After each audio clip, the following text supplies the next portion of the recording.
You want the morning meeting? You got the morning meeting. Dan, Sean, and I are here. We welcome you in to talk about what's happening today. Lots going on around the world and here at home, and we'll bring it all to you. And then, of course, we'll take your questions. If you're here on the two-way platform, please raise your hand. Raise your hand. Raise your hand.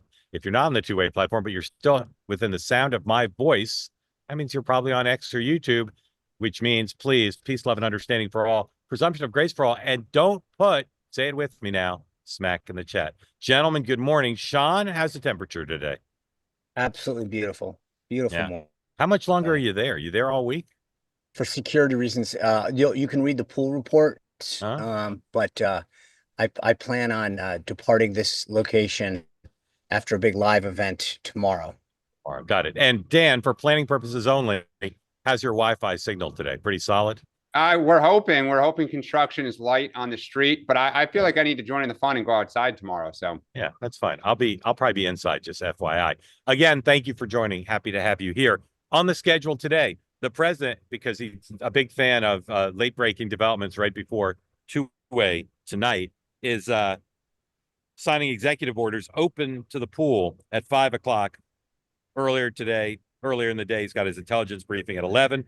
The White House press pool contains, as the new media representative, John Fredericks Media Network. Sean, tell everybody what they've won and what the John Fredericks Media Network is. Commonly referred to as JFN, the John Fredericks Network is a compilation of radio stations and websites through the Mid-Atlantic area. Originally founded in Virginia, John was very active, both him and his wife, in the Virginia politics, Virginia area. Last cycle decamped to Pennsylvania, and now kind of is back in the middle. But he owns a series of radio stations, talk radio stations, throughout Virginia. He's got some in Georgia, and then he owns these websites like I think the Virginia Sun, the Tennessee Sun. So they're all political in nature, but really Mid-Atlantic area, Virginia, Pennsylvania, Tennessee, Georgia. Did Dana Perino, Ari Fleischer, or Sean Spicer ever consider putting John Fredericks Media Network in the pool? John didn't have the network that he had when I was press secretary. I called on him. He was in the briefing room. At that time, the JFN network was limited to, I think, 2 radio stations in Virginia, the Richmond and the Tidewater area, and had just one website. Now it's a conglomerate. As Bob Dylan would say, the times they are changing. All right. Vice President is in India, family toured the Taj Mahal today, and he gave some remarks on Ukraine we'll get to in a moment. 2 cabinet secretaries with important speeches today during our program, 9:30 Eastern Time. Pete Hegseth is expected to deliver remarks at the U.S. Army War College in Carlisle, Pennsylvania. And then right as we're going off the air at 10 o'clock, Scott Bessent, fresh off his private remarks, widely shared to J.P. Morgan Chase meeting in Washington yesterday, gives a keynote address and answers some questions. I'm not sure from whom at the IMF meeting in Washington. And my Substack has a link if you'd like to watch that live. In London, peace talks today about Ukraine and Russia. It was supposed to include Marco Rubio and Steve Witkoff and other senior officials from European countries. The seniors have backed out. Rubio said he wasn't going to go, as I believe Witkoff isn't going either. And the talks are continuing, but without those senior officials. We'll talk about that in a moment. Congress is still out. 6 o'clock tonight, the judge who's overseeing the Kilmar Abrego Garcia case, who's been in a long-running battle with the Justice Department over their failure to provide the kind of information the judge has been looking for, said they better provide it by 6 o'clock tonight or there will be consequences if there's not truth. We'll track that on two-way tonight later today. All right, guys, big news yesterday. As we discussed in the morning, didn't make much sense to some ears and eyes for the president to be going after Jerome Powell and saying he'd fire him, and that the tensions with China were causing the markets to live on the fainting couch. Markets soared yesterday after Scott Bessent, Caroline Leavitt, and the president all said the China trade war was not going to be so bad. And the president, in tone and substance, backed off 180 degrees as if it had never happened on saying that he was interested in firing Chairman Powell. So, Sean, what are the lessons going forward for those 2 changes from the administration yesterday? Well, I think one, they recognize the stability that Jerome Powell brings to the market. Number two, obviously, the consternation that exists with respect to China and our domestic, economic needs. So I think both of those had a reality. He was very clear, as I said before. I think it was a PR thing. He needed Powell to be the straw man. And yesterday he realized that, there's some stability that comes with that. So I think, he does what he does. He made an issue of it and then, kind of is going to shift focus. Dan, what are the lessons? He knows when to hold them. He knows when to fold them. I Very think Kenny Rogers of you.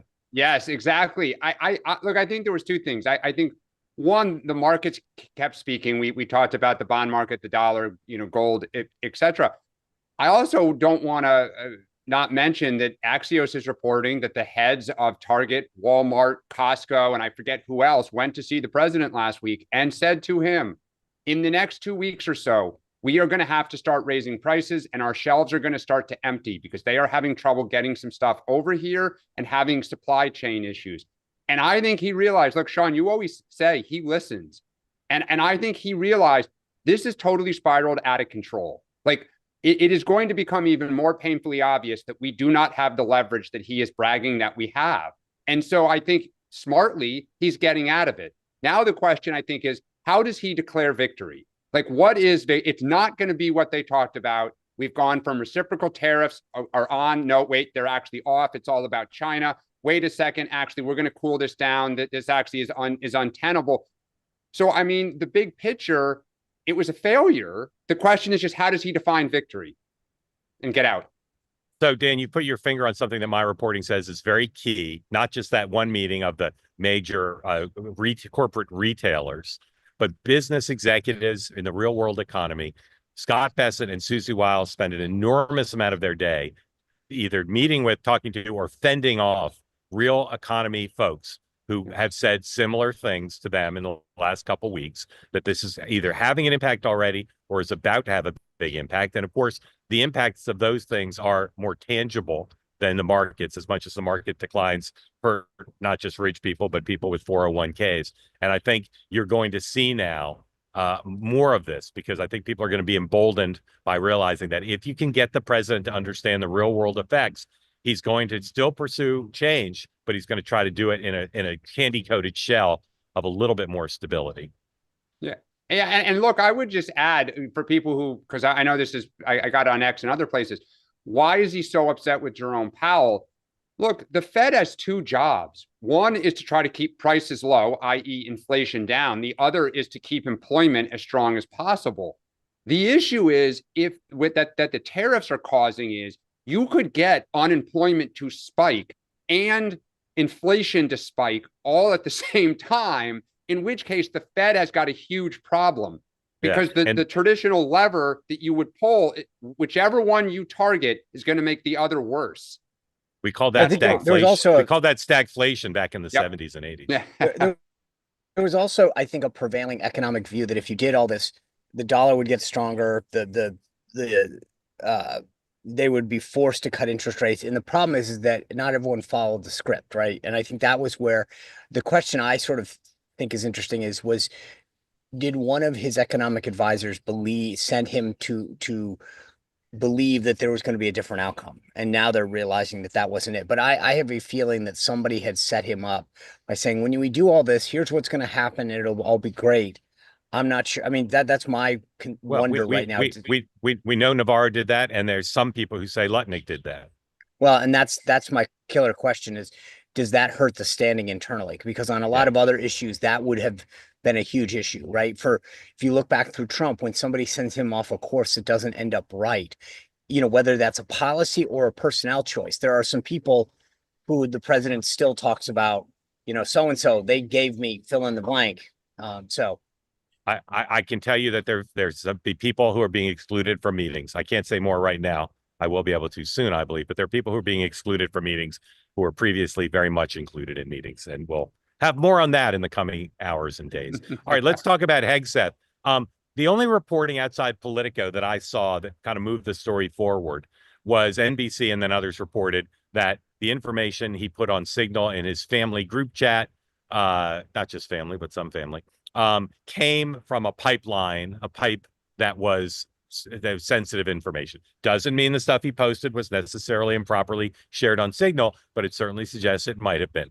Politico is reporting two things that match my reporting.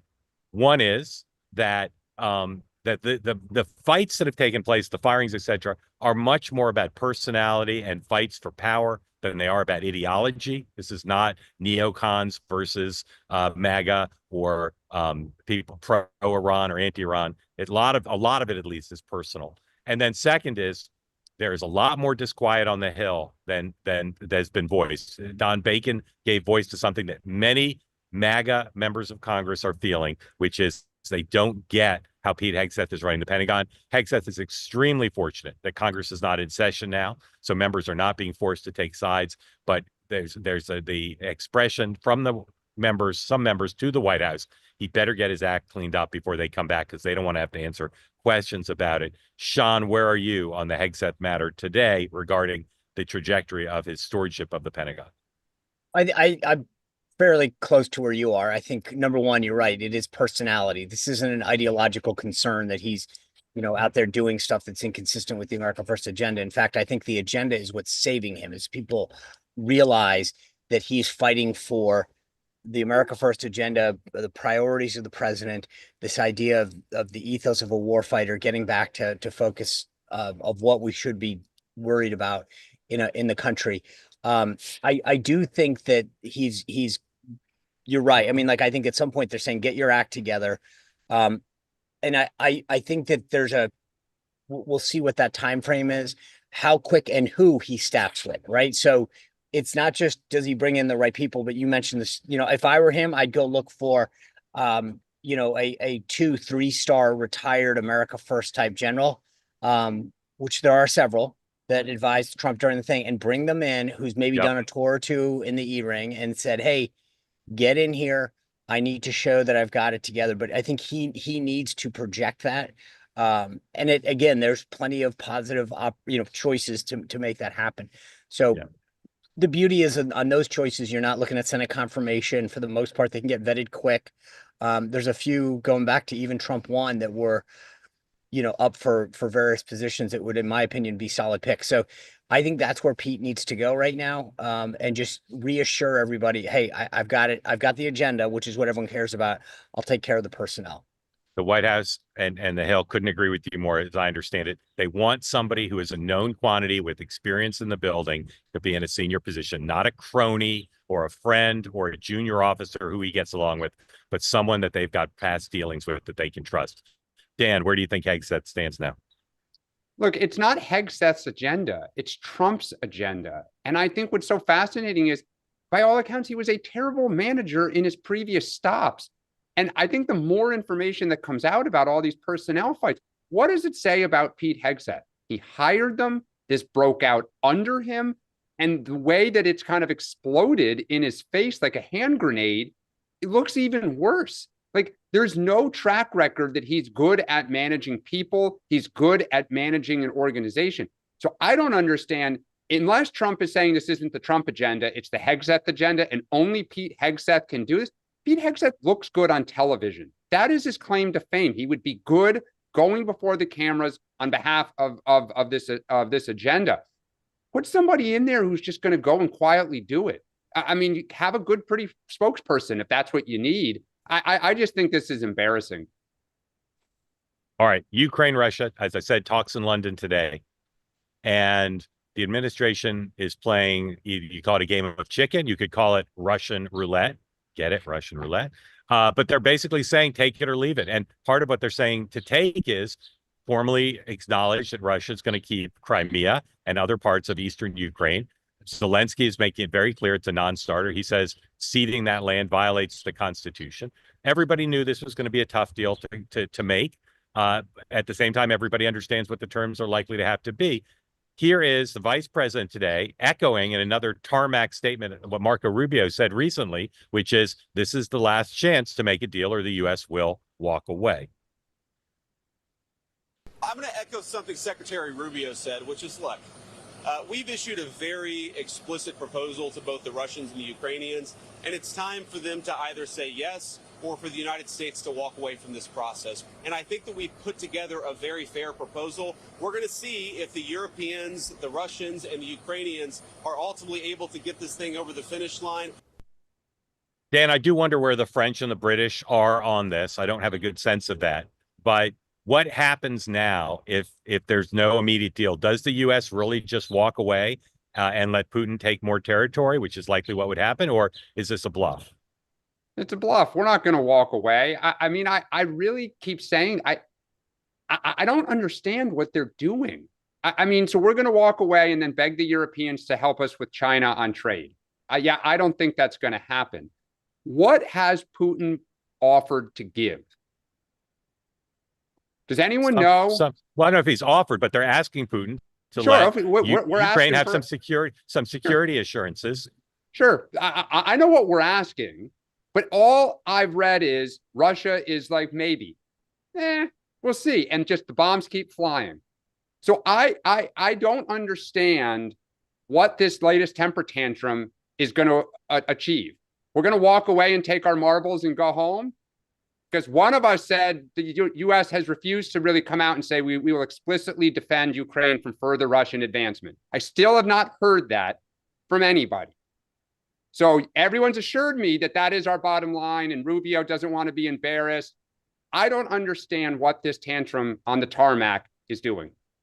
Well, I think it's forcing it. I mean, look, it's forcing Putin. No. I didn't say that. I said it's forcing these sides to come together, because at the end of the day, right now, I think there's a recognition. I believe that Putin knows that this is unsustainable to go on, right? He doesn't have the fight in him and the end strength, the manpower to keep this thing going. The Europeans can't put an end to it. They certainly haven't done so far. They don't even have the ability to fund this thing. So the reality is we're the only ones who can do it.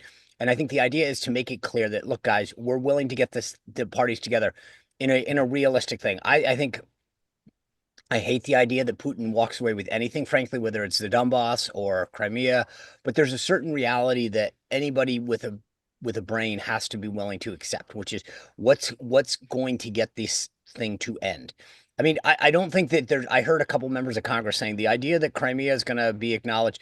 I hate that. I hate the idea that Russia gets rewarded for doing bad things. But I also recognize that there is a reality that we live in, which is what is the way to get this to end? And to say that somehow we're going to return to all the lines, I don't think is realistic. Now, maybe someone has a better plan or a better idea, but unless we're willing to go all in and put boots on the ground, which we're not, I don't know how we can believe that there's an outcome that doesn't involve Russia ending up with at least additional land. I mean, Sean, here's my question, though, and I say this respectfully. Russia's history is they will throw bodies at a problem almost in perpetuity. In the history of conflicts with Europe, Afghanistan was different, but I don't get any sense that Putin's thinking, I can't keep this up. Like, I think he will keep sending waves of bodies, and as bad as their military is, thinking he will weight us down and grind out Ukraine. So I agree with you that Russia probably is going to keep Crimea. But what assurances does Ukraine have that Russia is... You're absolutely right. I mean, that's got to be what they're willing to say, which is, and I think that's the problem right now, again, with the Zelensky side, which is the U.S. has to be willing to say, hey, look, you're going to have to give a little, but in return, here's what we will promise you so that it doesn't happen again, so that you don't have to wake up and deal with it. But I think that is going to be fundamental. I get why Ukraine, but that's what Ukraine needs to do. And I think, frankly, Europe needs to be willing to say, guys, this is probably the best deal we're ever going to get. There's got to be a willingness to give security assurances to Ukraine that we'll have their back, that we won't allow further Russian aggression in any way. But in return, that there's going to be, land that gets annexed. And then I think there is a little that is probably in the gray area. Like, I know that Russia wants the U.S. to formally accept, or Ukraine to formally accept, that Crimea is theirs. I don't know that there'll be that formal acknowledgement or not, but I think those are some of the areas that are probably a little bit more gray. Although you both said things that seemed in conflict, I actually agree with everything both of you said. And Zelensky apparently wants to see the president at the around on the You know, sidelines of the Pope's funeral. I do believe that those two guys are going to have some sort of trust between them. Witkoff's supposed to go back and see Putin, I think, in a couple days. So there's going to be more conversations no matter what happens in London today. But I don't see the forcing mechanism unless Trump has kind of a heart-to-heart, man-to-man, leader-to-leader conversation with Zelensky. I just don't see him going for anything like the deal that the U.S. is supporting, and I doubt the Europeans will too. I am about to tie the two stories together that we've been discussing. Had this just mark this moment on tape. What if General Keith Kellogg goes to the Pentagon as chief of staff under? Huh. Just saying. He could, but I don't think he wants the job, and I don't think Hegseth would want him to take the job. Otherwise, it's a brilliant idea. How about that? Just saying. Okay, MAHA. MAHA is something that gets talked about on this platform more than in much of the rest of the media. It's a massive story. Whatever else you think about Bobby Kennedy, what he's already done to elevate the issue of our kids' health and public health in general, I think is unprecedented in American history. He is not running a perfect HHS by any means, but yesterday in his announcement about restricting the use or eliminating the use of certain food dyes, he put the United States in a much different place. And he has gotten very little coverage for it. All three of us talked before the program about how surprised we were and disappointed that what he announced yesterday, it's covered, but not in a major way. I think there's a bit of a gender split here. Too many male decision makers don't recognize the importance that MAHA in general and the abolition of the use of food dyes specifically has for a lot of moms in this country. Some dads too, but I think more moms. And so, Sean, I'm going to do this as a free advice to the folks at HHS. What can they do to get more coverage for the MAHA movement than they did yesterday? So I know that the White House is doing several sort of bringing sort of influencers and stuff, but I think the HHS needs to step up that game as well. Like Marty McCary's on Fox this morning. I think that's a great move. He was part of this. The FDA's got a serious role in this, but they've got great people that can get out there and flood the zone. And it's not just the dyes, right? The ultra processed foods, the plastics in food and all of this stuff. It's great what Bobby and the team is doing. And I think that what they need to do is take that team and flood the zone. But there's a lot of outlets that are beyond, Fox, that they should be doing, like literally bringing people in, doing their own podcast conference calls, not just relying on the White House to do their booking for them. And I'm not suggesting they're not. I mean, if you're working over at HHS, I get it. But if I were the White House, I'd start to detail people over to them to say, we're going to augment. I mean, did this during the tax bill. So this happens in the White House all the time, where you augment one team, so if there's a tax bill or something that gets elevated from a comm standpoint, or during a hard fought nomination, for example, you've got comms Sherpas. I would get everybody over to HHS, get some outside help, and really flood the zone, because you're right. The idea that yesterday, Secretary Kennedy and Commissioner McCary held this announcement, and you wake up this morning and it doesn't merit even a story in any of the morning reads, the morning newspapers. Now, again, you'll see in 2 weeks the Today Show do some independent story on it as if it was their idea. But the reality is that the reason that they run it is they realize, if you look at the demographics of the morning shows, the Today Show or Good Morning America, it largely skews middle-aged women, and they realize, wow, we're missing a huge story that a lot of people care about. But I agree with you. They're not speaking to the whole country. And I think this is a huge movement that's growing, a huge awareness on what's in our food. And I think it's something that the Trump administration should take a lot of credit for bringing to the forefront under Secretary Kennedy's leadership. And so I think that they should be throwing a lot more at this. Yep. Dan, what's your advice for HHS for the next round to get more coverage? I'm going to piggyback on Sean and one of our fellow two-way colleagues. I mean, someone like Meghan McCain, Sean going on the Sean Spicer show. Like, I would go out to all these podcasters and influencers that are active on, this specific topic on food dyes and who are MAHA advocates. I would also bring some Democrats in on this, because when he's mentioned it in the past, yes, Democrats have put out statements of support. My former boss, Jared Polis, this is a huge issue for him. So they're home right now. I mean, try to do some events in their district with not just MAHA, but Democrats who, moms who feel the same way. I absolutely, I mean, this is one of the few instances where I would say the Trump team has a real chance to show bipartisan, just the facts, just for the kids. It's political apple pie. Yep. But by the way, Yeah, when we did prescription drug rollout, I was the House conference comms director back in the day, and you had Mark McClellan got on a bus and rode around the country. And to Dan's point, engage with members of Congress. It's a great bipartisan issue. It could be a huge issue engaging voters going into the midterm. So I don't think you can't do enough when it comes to highlighting this issue and the work that they're doing. Yeah. All right. So I agree with what you guys said. Here's my ideas. One is find the 10 biggest local markets and the 10 biggest reach news organizations, regardless of their ideological leanings, and have a bespoke plan to give them all something special, a celebrity, a member of the government, a real person, 20 plans for those. Because if you reach those 20 top markets and 20 top reach news organizations, you're going to reach a lot of the country. Number two, it's got to be whole of government. Everybody in the cabinet should have done an event yesterday connected to this to make it clear that this is significant. And then finally, it's pretty obvious that Bobby Kennedy should have come on two-way yesterday.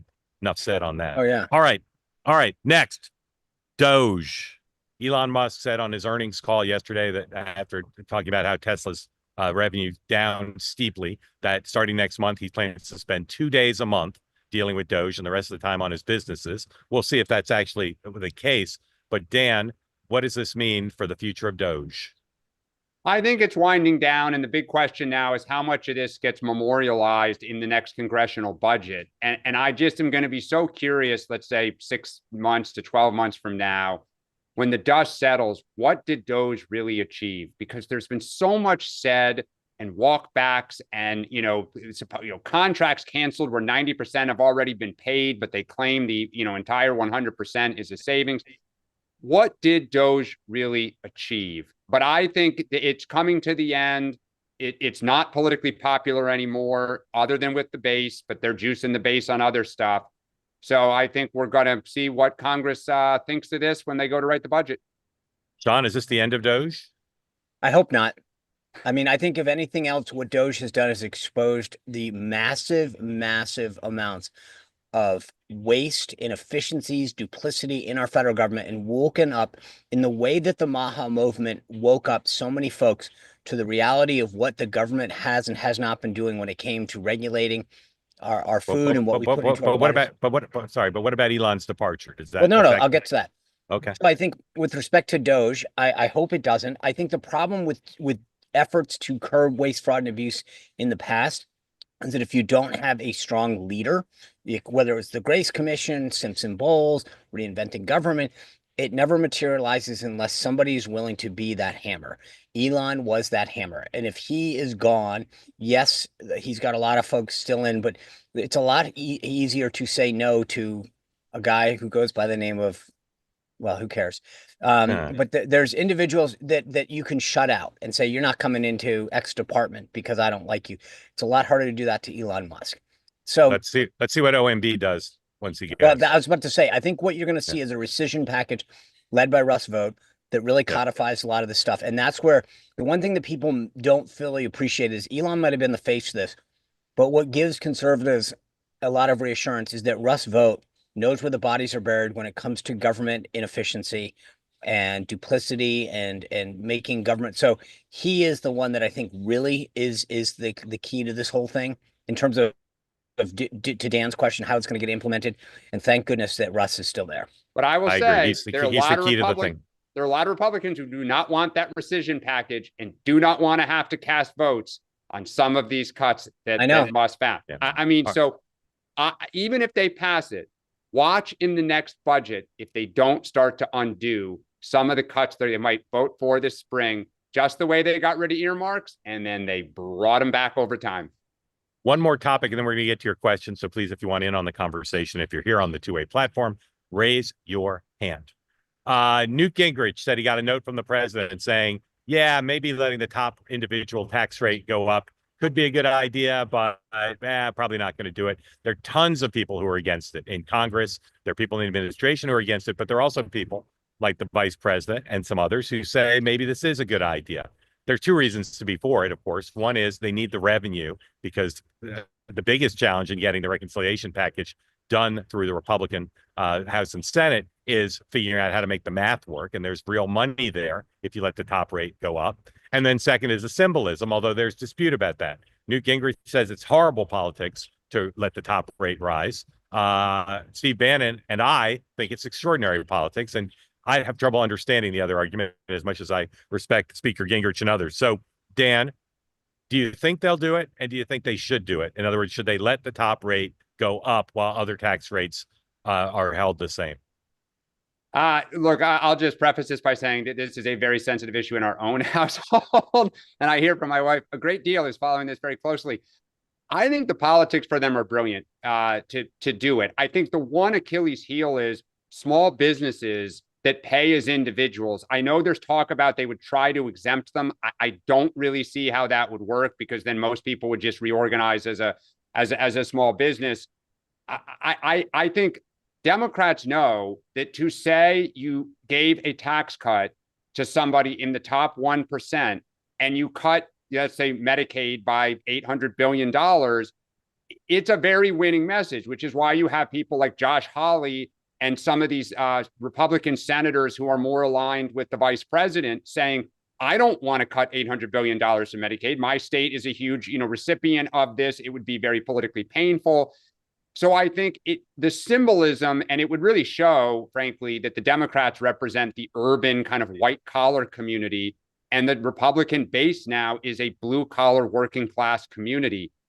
But boy, I mean, you would be sticking it to the Wall Street Journal crowd. I mean, big time. Sean, will they? Should they? Well, first, just let's be clear on the Medicaid front. The president has made it clear, and I think he is adamant that there will be no cuts to Medicaid, Social Security, et cetera. So let's just take that off the table. Number two, both philosophically and economically and ideologically and every other ology, I think we don't have a tax problem in this country. We don't have a revenue problem. We have a spending problem.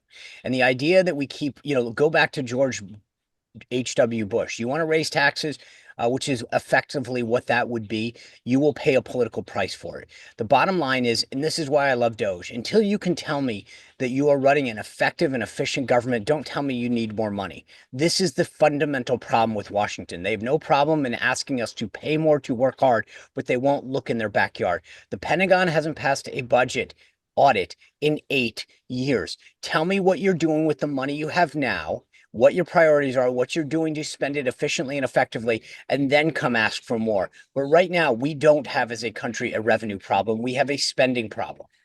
Okay, so then wait a sec. I just want to make this point then. Your party is going through every accounting trick they can find in the book to erase $4.5 trillion in tax cuts being extended, that they want to pretend that it doesn't exist. It will ultimately hit our balance sheet, but fine. You guys want to do the Houdini Act?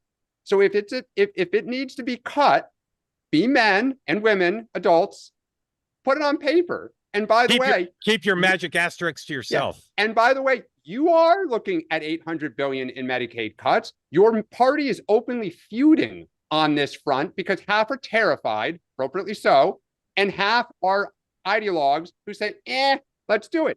So if it is a spending problem, by all means, on behalf of the Democratic Party, put all of your $7 trillion in cuts on the table. We welcome this debate. Good. Well, I want more. I mean, again, I cut think we Social Security, DOGE Medicaid, defense. Bring it. Yeah. Go look at the Defense Department. I agree. I have there's no sacred cows where I'm from. Go get them all. Find out where we're spending our money, why it's being spent inefficiently, what we can be doing and frankly, when it comes to entitlement programs, if it comes down to actually making the programs run more efficiently and effectively, I'm all for it. It's not cutting benefits when you make a program run better, when you cut waste, when you make it more efficient, when you cut out the duplicity. That's not a cut. That's actually just being smart. And saving programs while everyone else puts their head in the sand. All right. As we begin to bring folks in for questions, we'll show you a couple photos from the advance spring break trip to the Taj Mahal. So we'll throw those up, and I'll remind everybody as I call on you, please unmute. Tell us where you are and I And what is- consider that a failure, and I think that this Hold will. on. Hold on. There you go. That's a pretty good picture. No That's photoshopping there. beautiful. No photoshopping there. Look at that. Great That's a American great photo. family. Great picture. And then we got one more of them walking A through. little, is it I'm a getting- little off center though? A little off center. It's a little By the way, avant-garde. still, by the way, you brought this up. How come we haven't heard anything more about the Biden Photoshop scandal? Like what's going on? Why Don't did that know. just die? Don't know. He's not president anymore, maybe. Hey, also, whatever happened to her interview, the second lady's interview? Did anybody ever look for that? I forgot about that. We'll figure out if that exists. Anyway, raise your hand if you're from the MAHA movement. We'd love to get some MAHA folks in here. But meanwhile, Jeanette, maybe you are MAHA. Welcome in. Thank you for joining. Unmute, please. Tell folks where you are, what's on your mind, and thank you for being a part of Two-Way. Yes, I am in Florida, and I'm just calling regarding the Gabriel saga. I am Hispanic, but I am a citizen, legal citizen, and I am disgusted, and I am so angry with liberals going out of the country for this guy. And I don't understand. I mean, we have people here in prison. Why aren't they fighting for some here? I don't understand what they're trying to say to the Hispanic community. Like, are they trying to pick votes? Because that's not doing it, especially for people like us that we obey the law. I don't understand why are they doing this? It's not doing anything. It's just making us more angry. That's all. Jeanette, thank you for your question. Luckily, we have the person who can explain it to you right here. Dan. Yeah, I will say I was on a separate Zoom recently with a prominent African-American who made the same point. Like, where's the outrage for African-Americans who don't have due process? And it was the first time I had heard that, and it made me really think. Look, I think where Democrats feel is, or the way they see this is, everyone is entitled to a process to make their case because the government doesn't always, the government doesn't always get it right. The government accuses people. The government makes statements that are proven to be incorrect. In 20 years in Washington, I saw both parties do it. Now, the flip side is this guy is not Ward Cleaver. I mean, he is clearly got a lot of issues in his past, whether it was the fact that he came illegally, the way he's treated his spouse, whether he is or is not a part of a, federally recognized gang. So I think where Democrats have tried to kind of, I think, made a huge mistake is by focusing so much on the person versus just saying, hey, look, even the Supreme Court said he wasn't supposed to be deported. Let Trump fight with the Supreme Court. Let him fight with the courts, because they've all been clear, even the conservative Supreme Court, he wasn't supposed to be deported. But to your point, trying to defend the guy is the person, I think, is a very hard thing. One more thing also. Go ahead, Jeanette. I'm so sorry. I don't understand. You said due process. Was there a due process when he came in? I mean, he's illegal. He's illegal. So, well, look, Janet, then the question is, should people who come illegally have process? Well, and that's where Congress needs to step in. If that's what the country believes, then that is what the country believes. But right now, the law is there are certain steps that even illegal immigrants are entitled to. And a judge in 2019 said he should not be deported to El Salvador, back to El Salvador. Sean. Just is what it is. Sean. I just thank you. I agree with you. I can't believe of all of the political fights to pick, this to me, I said this in a little tongue in cheek. Chairman James Comer of the House Oversight Committee the other day said he's not, I think I mentioned this, wasn't going to fund. And I said, no, let all the Dems go do it. If this is what they want to show that their priorities are. And I got to say that it's funny to me. I mean, Dan brought this up, but if you are an activist in the progressive left, Black Lives Matter movement, how do you look at these same folks and say, wait a second, so you're going to fly to another country to fight for the rights of a guy who's a gangbanger, wife abusing, illegal, and yet you won't fight for our rights here? Thank you. It says a lot about the priorities of the Democratic Party and the left movement. So I'm all for it. I think we should start a GoFundMe account and send every Democratic member down to El Salvador. And one more thing, when they talk about the kids, his wife and his kids, there are people here in prison that don't have their fathers, that don't have their mothers. Okay, so Sorry, I just, By the way, you know. the one other thing that I will say the White House has reminded people is, what do you want? Do you want him to come back? We'll fly him back to the country so that we can put him back in a jail here in the United States so then we can deport him again to another country, because Well, hold on a sec, this Sean. story- He's not in jail because no one's accused him of anything to jail him for. That's he's- one of the things no, the Supreme but Court just to be said. clear, right. But my point is, if you bring him back, what do you like? The one thing Chris Van Hollen didn't want to answer any of the big boy questions the other day when he got asked, but what the question that's still, aside from the fact of, since he didn't ask him if he was a gang member, which would have come up in conversation that I had at least, wouldn't you ask him, what do you want to do with him when he comes back? Because that's, to me, is the other question the Dems are getting off the hook on. Sean, the question. Hold on. Got some breaking news. New Wall Street Journal story. One of the bylines, triple byline, is Josh Dawsey, always significant for us here. The Trump administration is considering slashing its steep tariffs on China imports, in some cases by more than half. No final decision, but the discussion is on the table. Tariffs would come down to 50 to 65%. So there you have a second day effort to move things along. Gentlemen, are you done on that topic, or do you want to keep going? Oh, I'm good. Well, I'll go. If I can All spend right. the rest of the time. Our we'll arms move on. are sore. We'll arm move on. Yeah, wrestling. we'll move on. Hugo, welcome in. Thank you for joining. Remind folks where you live. Tell us what's on your mind. I'm in southeastern Connecticut, home of the overrated Mystic Pizza, and I've got my Gooder sunglasses today. Nice. I got Gooders. I hope everybody's having a great morning. Interesting discussion so far. I just wanted to commend MAHA on working to eliminate dyes and microplastics in food, and without sarcasm, and as a Democrat, I look forward to Trump reconsidering all the rescinding of the EPA regulations that have happened in the first 100 days, and because air quality is just as important as food quality. And if you want to discuss that further, we can. Yep. Okay, Hugo, thank you for that. Diane, big MAHA. Well, and Hugo, Hold can on. I just add, the West Virginia senators, both Republicans, are fighting those Yeah, rescissions That's right. over concerns about coal, the safety of coal mines. Yeah. Okay. Diane, who's a big MAHA mom, welcome in. Thank you for coming back. Tell Thanks. folks where you live and what's on your mind.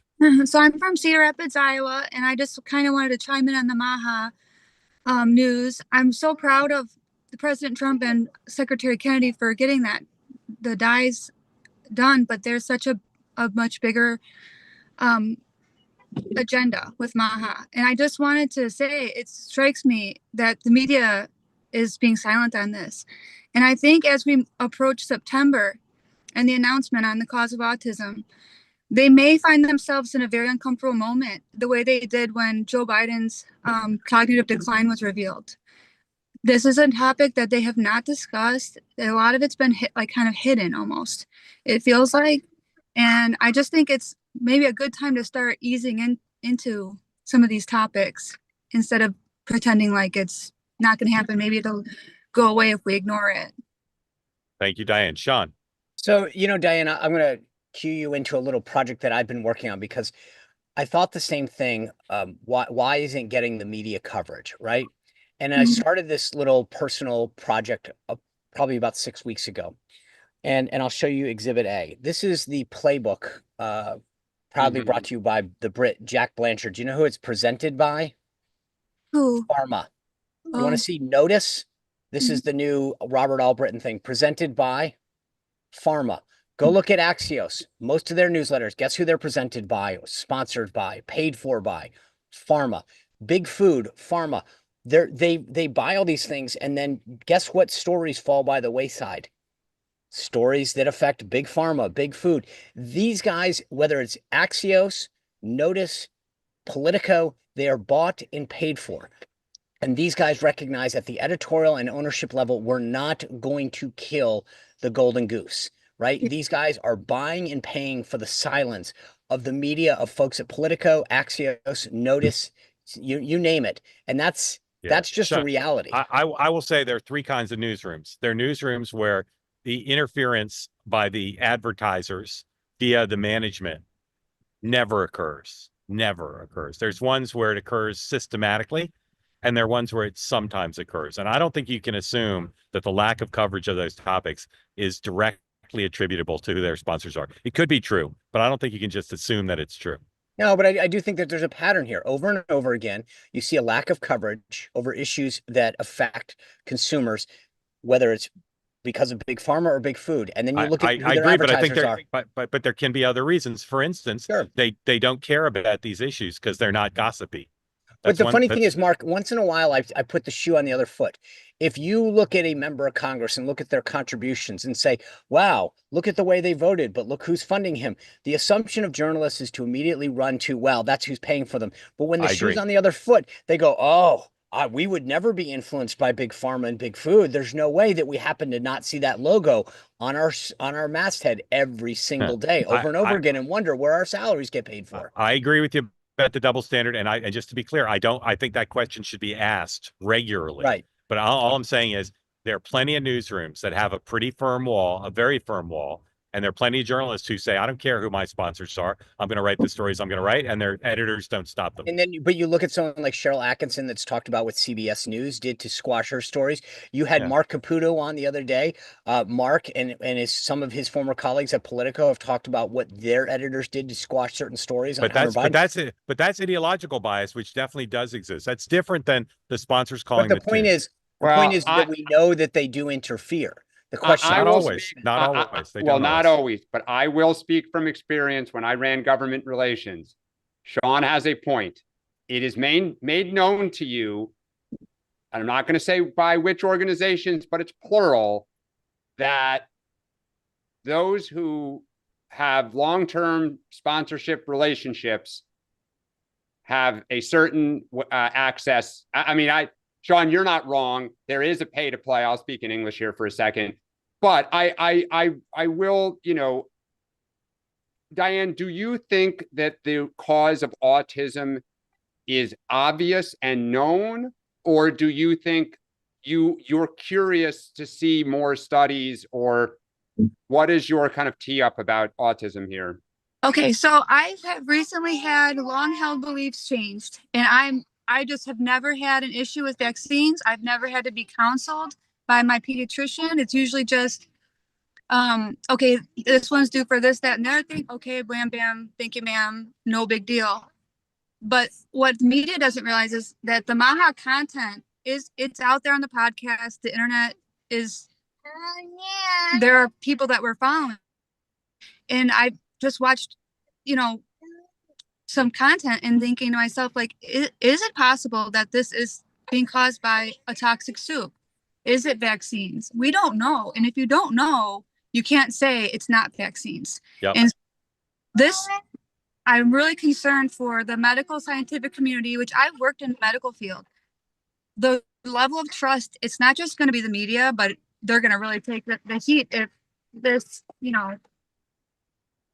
I think the public needs to be eased into this, is what I guess I would say. You're speaking for tens of millions. Hugo, to go back to the previous topic, do you think that Washington news organizations and newsletters are impacted in their coverage by sponsorships? Oh, it's hard to say for certain, but I can't. It just as vaccines cannot be completely discounted as contributing to autism, corporate sponsorship has got to be considered to be a factor in certain news stories. But I wouldn't be able to address that. Yeah, I'm just wondering what your gut instinct is. My gut instinct is that no. I would say most of the time, no. Okay. Thank you both. Thank you both for being part of Two-Way. Grateful to you. And I'm glad we got a taste of what we all believe is a bipartisan consensus in the public, as opposed to the media, that what happened yesterday was a very, very big deal. Okay. Doug, welcome in. Tell folks who don't know where you are what's on your mind. Gotta unmute there, Doug. Oh, you're still not unmuted. There you go. Okay, here I am. I'm in Montreal, but I'm a Florida voter. Spent most of my adult life as a Connecticut Republican, which maybe explains the question I want to ask, which is not in today's news, but I still think it's important. Ranked choice voting. Alaska has ranked choice voting. Maine has ranked choice voting. I think it's a mechanism to keep extremism out of both parties. I know President Trump opposes it, probably because he never would have won in 2016 had there been ranked choice voting. But what is the principled reasons that it's opposed? And do Democrats favor this, or are they also opposed to it? I think ranked choice voting may be one of the worst things ever to be instituted anywhere. And if you look at Alaska and Maine, it never, as a Republican, it's probably the worst. Nevada flirted with it as well. I think it's a horrible, horrible way to keep Democrats in power. It never benefits Republicans. The bottom line is that you're asking people to vote on multiple scenarios and keep dropping off. And my answer is that we have a perfectly good system where the majority plurality wins and you have a winner. When you have to kind of play the scenario out, it's asking a voter to go into a voting scenario that I don't think many people can. It's not like an intelligence thing. It's that you're asking people to start to go, well, if my guy drops out after this, what do I do if she drops out after? To me, there's nothing wrong. It's a solution in search of a problem that only benefits the left. Dan. Yeah, I look, just like I hate caucus systems. I think they're terrible. I think it disadvantages people. I think what's more interesting is what California has done, which is to get rid of, you have a Democrat and Republican, and it's the top two in a primary that advance. Because then in gerrymandered districts, you can get, let's say, if it's on the left, a liberal and a moderate. And then if the Republicans in November have to choose, they may, the moderate may find that there's more success in a broader audience than in a narrow primary competition. So that is something that I think would be more interesting to try to kind of take the temperature down in terms of Congress being so polarized. Thank you. I guess I just see it as something, appealing to the middle. But what makes you, Doug, like what is it? Is it an interest or is it appealing to you? No, it's appealing to me. Because, why? Because I think you can then say, okay, if let's say 2016, I voted for, Marco Rubio in the primary, but if Marco Rubio didn't win, I might have wanted, I don't know, somebody else, Chris Christie. But, all those votes were splintered. Instead, Donald Trump won because he had a very solid backing, but it wasn't a majority. It was just a plurality. But I suspect many people who wanted Marco Rubio or Chris Christie or Ben Carson or any of those other people would not have picked Donald Trump second. Right. Doug, thank you. Thank you. A lot of people have strong opinions about this. It's kind of a confusing system for many. Mr. R. Parks, welcome in. Thank you for joining. Tell folks where you are and what's on your mind, please. Sure. Thank you for having me. This is awesome. I've never been on. Hello, Dan. Hello, Sean. Hello. Everybody's favorite. We're glad to have you. Sorry. Have you ever played Pinehurst? I have many years ago. Okay. Yes. Kept the hat. Tell us where you are, and we're honored to have you here. Yeah, Raleigh, North Carolina. Yeah, we're very big in North Carolina. Still trying to figure out why that is. I don't know, but I've noticed that as well. Yeah. I was listening on a delay on YouTube, and I wanted to jump over to ask a tax question. So apologies if it's already been raised in the meantime, and just disregard. That's but okay. We were talking about letting the raise on the top tier of the tax bracket. And that just struck me immediately as something's not right here, because the flip side of that was that there isn't a tax decrease for anyone else. So I think it's not a hot take to say that government is a leaky bucket when it comes to funds. So why has no one pointed out, and apologies if someone already has, but why would we raise taxes on the top tier if it's not in the service of lowering them on lesser income people? Well, there's some people who are talking about potentially lowering some of the other rates, but it would be in service of deficit reduction and fairness. So those are two equities that people care about as well. So, it's all fungible, right? I don't think there's any rational reason why what would effectively be a tax increase on one group needs to go in a linear way to tax cuts for others. Although, as I said, it's being discussed. Dan. Yeah, I mean, one of the reasons they're talking about it is Trump wants to cut taxes on Social Security, tips, and overtime, which are campaign promises, very popular promises. But again, the problem is, I mean, everyone says waste, fraud, and abuse. There isn't that much waste, fraud, and abuse. There isn't. There isn't. Go look at half the stuff that DOGE has claimed, and then in writing, the DOGE own website doesn't back up half the things that they say. But just go forward. They're looking at about $7 trillion in cuts, tax cuts, between extending the initial 2017 $4.5 trillion tax package, plus about another $2.5 to $3 trillion in new cuts. Tax cuts. Nobody in their right mind is talking about cutting that much federal spending because it is bone. It is not. Unless you want to say we're going to raise the retirement age on Social Security to 75 and things like that, which they don't. Right. So the idea is if we're going to kind of add a significant amount to the deficit and we're going to do all these other things, we have to show this isn't a giveaway, that the rich who have done very well the last 30, 40, 50 years are going to pay a little price to help everybody else. Yeah. All right. We got to go to Sean. Sean. I would just say two things. One is, first of all, any waste is worth finding and eliminating. Second, it's not just about waste, and it's about programs that are inefficient, that are duplicitous, that don't do anymore. It's about practices of the federal government that allow people to not be accountable or to waste money at the end of a fiscal year. But to your other point, look, there were approximately 161 million Americans that filed an income tax. Over 50 million of them actually paid zero federal income tax. So to your point about fairness, a third of people who file taxes pay zero federal income tax. So at what point can you keep telling the people at the top, hey, fund more and more people, right? That it's an unsustainable thing. And this is, again, where we have a fake discussion about the reality of income tax, because people say we're letting these people off the hook. Off the hook, they're funding over a third of people who pay nothing. Yeah. Mr. Parks, thank you for joining. Grateful to you. Thank you. Sean, what do you have on tonight? So there's a great Politico story about the takeover of the White House briefing room and the new MAGA folks that are in it. We mentioned John Fredericks, but Politico did this story tonight. Reagan Reese from the Daily Caller, Natalie Winters of Bannon's War Room, and Monica Page of Turning Point USA are getting on and talking about the dynamics in the briefing room, what's changed, how stories are being covered or not. We're actually bringing up the MAHA story from yesterday, why there wasn't a bigger thing. So really talking about some of the things that we talked about tonight, and then obviously just going to get ahead of the White House Correspondents' Dinner and the association and all that kind of fun stuff. So tonight at 6, these three folks are going to break it all down.